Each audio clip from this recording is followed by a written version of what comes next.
আসলে চুই ঝালটা কি? এই চুই ঝাল হচ্ছে খুলনা অঞ্চলের একটি বিখ্যাত মশলা, যেটি করে কি আপনার খাবারের স্বাদকে আরো দ্বিগুণ করে দেয়। বিশেষ করে আমাদের যারা গরুর গোস্ত, হাঁসের গোস্ত বা মুরগির গোস্ত রান্না করেন, তারা চান যে আপনাদের খাবারের স্বাদটা দ্বিগুণ হোক। তো আর দেরি না করে এখনই খুলনার যে দেশি চুই ঝালটি সেটি অর্ডার করুন ইকোফুডসের পেজ থেকে।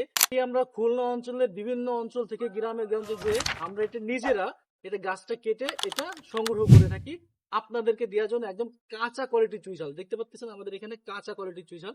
আসলে চুই ঝালের অনেক ধরন থাকে, অনেকে শুকনা চুই ঝালটা ইউজ করে, কিন্তু না, আমরা শুকনাটা দিই না, আমরা হলো কাঁচাটা দিই তরকারিতে রান্নার জন্য। আপনারা দেখতে পাচ্ছেন এটা একটা মোটা এঁটো চুই ঝাল, এটাকে বলে এঁটো চুই ঝাল, দেখেন সাইজটা। আর এটা হলো ডাল চুই ঝালের ক্ষেত্রে আমরা এই মোটা ডালটা দিয়ে থাকি, ডালের ভিতরে অনেক চিকুনটাও আছে যেটা আমরা দিই না, আমরা এই মোটা ডালটা দিয়ে থাকি। তো আর দেরি না করে আপনারা আমাদের কাছ থেকে সংগ্রহ করতে পারেন ইনশাল্লাহ। ইকোফুডস ফ্রি ডেলিভারি চার্জ দিয়ে আপনাদের কাছে এটা পৌঁছে দিবে। আসসালামু আলাইকুম ওয়া রাহমাতুল্লাহি ওয়া বারাকাতুহু।